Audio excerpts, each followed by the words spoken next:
तर हॅलो मित्रांनो, नवीन व्हिडिओमध्ये तुमचं स्वागत आहे. तर तुम्ही बघू शकता तर माझ्याकडे 550 वॅटचा मिक्सर आलेला आहे.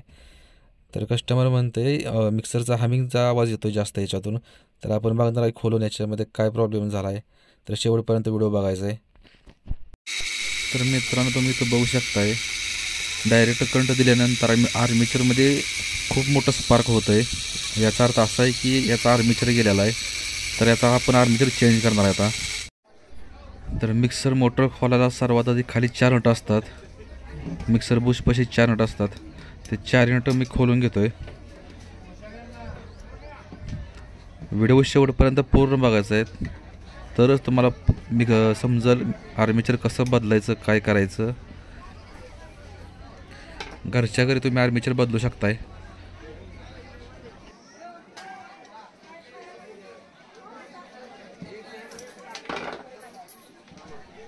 मिक्सर आर्मेचर बाहेर काढण्या अगोदर त्याचे कार्बन ब्रश असते ते बाहेर काढायचे, कारण कार्बन ब्रश एकदम नाजूक असते, ते लगेच तुटून जातात. तर मी आधी कार्बन ब्रश काढून घेतो.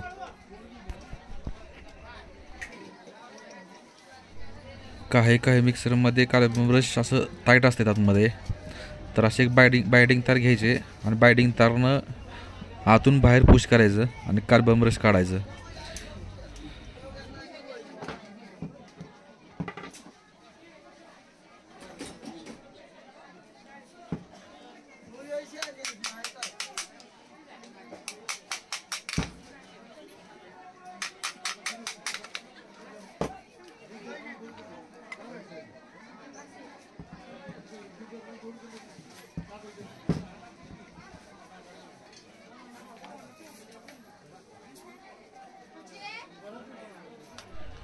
तर मित्रांनो, मिक्सर खोलून मी आर्मेचर बाहेर काढलेला आहे. तर तुम्ही बघू शकता आर्मेचर पूर्ण गरम झालेला आहे. हाताला चटकी बसते ते, याचा अर्थ मिक्सरचा आर्मेचर पूर्ण गेलेला आहे. मिक्सर चेक करण्यासाठी फक्त 20 ते 25 सेकंदात मिक्सर चालवलेला आहे. तेवढा गरम झाला, याचा अर्थ आर्मेचर गेलेला आहे. मिक्सरचा जास्त यूज झालेलाच नाही. तर इथं तुम्ही बघू शकताय फील्ड वायडिंग आहे.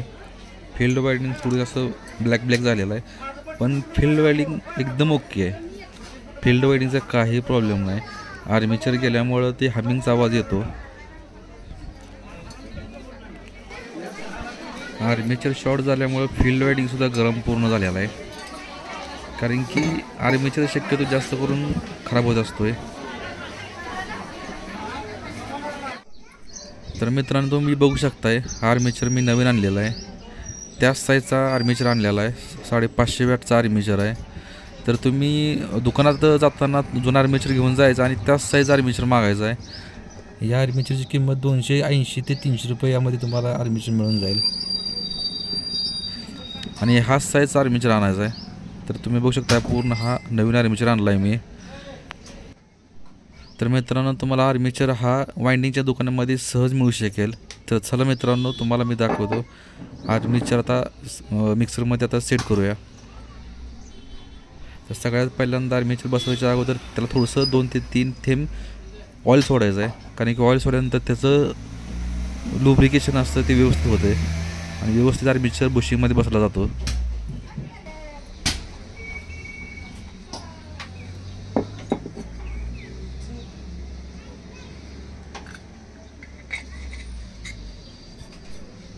तर नवीन आर्मेचर बुशिंगमध्ये टाकल्यानंतर असा फ्रीली घुमला पाहिजे आहे. फ्रीली जर घुमत असेल तर मिक्सरमध्ये व्यवस्थित रोटेशन करू शकतो आहे. तर आर्मेचर बुशिंगमध्ये बसल्यानंतर फील्ड वाइंडिंग बसवायचं आहे. त्याचे 4 बोल्टचे होल असतात, ते बरोबर मॅचिंग झालं पाहिजे. थोडंसं टाईट राहते, थोडंसं पक्कड, नाहीतर थोडं लहान असं काहीतरी हातोडा घेऊन वरून ठोकून हळूहळू बसवायचा. जास्त पण मारायचं नाही, भेडाचं असल्यामुळे ते तुटून जातं की बॉडी. तर मित्रांनो, 4ही नटाची थ्रेडिंगची होल मॅच झाल्यानंतर 4ही नट लावून घ्यायचे त्याला. तर मित्रांनो, मी 4 नट लावून घेतली ती. तर मित्रांनो, 4 नट लावल्यानंतर मिक्सरचा आर्मेचर असा पूर्णपणे फ्रीलीमध्ये फिरला पाहिजे आहे, टाईटमध्ये नाही फिरला पाहिजे. टाईट जर होत असेल तर थोडंसं त्याला शाफ्टवरती थोडंसं मारून त्याला लूज करायचं आहे, म्हणजे तो ॲडजस्टमेंट होतो आहे त्याचा. असं फ्रीलीमध्ये फिरला पाहिजे आहे.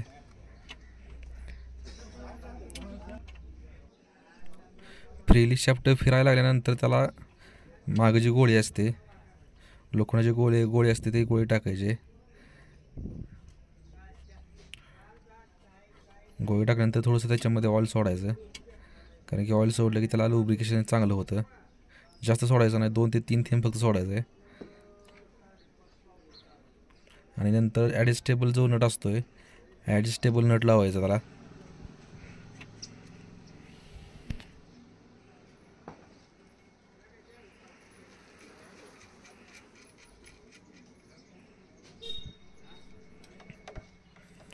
ॲडजस्टेबल नट लावल्यानंतर थोडंसं फिरून बघायचं आहे. फ्रीलीमध्ये फिरला पाहिजे आहे.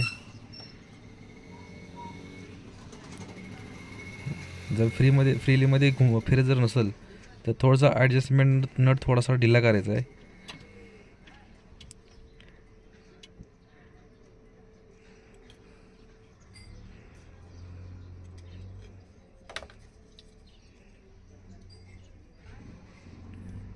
तर मित्रांनो, तुम्ही त्यात बघू शकताय, मी अगोदरच कार्बन ब्रश त्याच्यामध्ये टाकला आहे.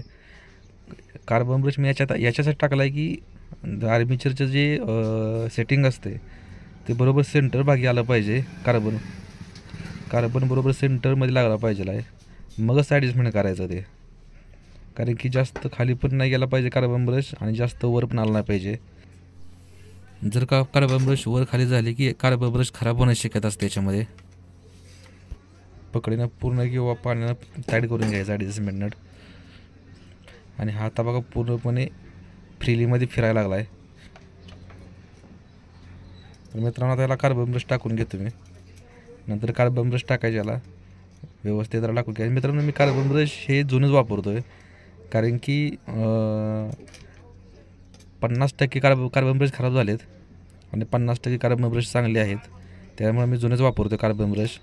जर तुमच्या मिक्सरचे जर कार्बन ब्रश गेले असतील तर त्याला तुम्ही नवीन टाकू शकताय. ते 30-35 रुपयामध्ये मिळतात.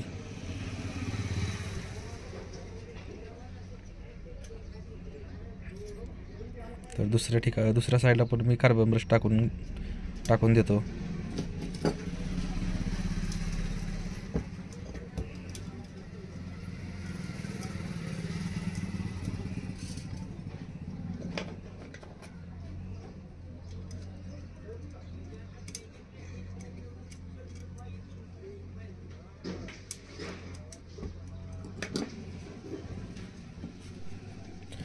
तर मित्रांनो, तुम्ही बघू शकताय, दोन्ही कार्बन ब्रश मी टाकलेले आहे. ते तर असं सेंटर भागी कार्बन ब्रश आले पाहिजे दोन्ही पण.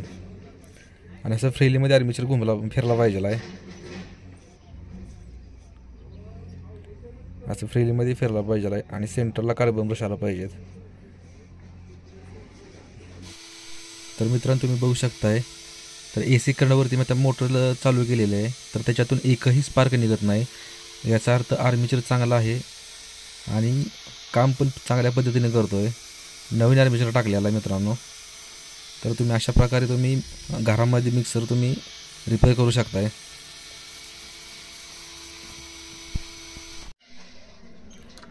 मिक्सर आर्मेचर बदलायचं म्हणजे खूप सोपं असतं. एवढं म्हणजे अवघड काय नसतं, फक्त थोडंसं समजलं पाहिजे.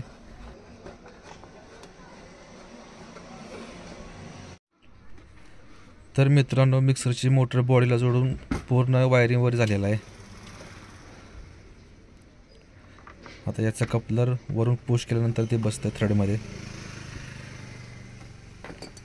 तुम्हाला जर मिक्सरचे पूर्ण वायरिंग जर तुम्हाला बघायचं असेल तर मला नक्की कमेंटमध्ये सांगा तुम्ही.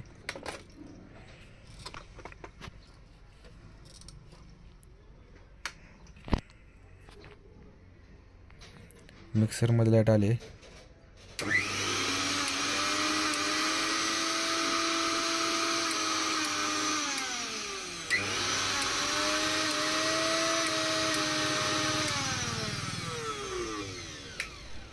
तर मित्रांनो, व्हिडिओ आवडल्यास व्हिडिओला लाईक करा, चॅनलला सबस्क्राईब करा आणि व्हिडिओ शेअर करायला विसरू नका.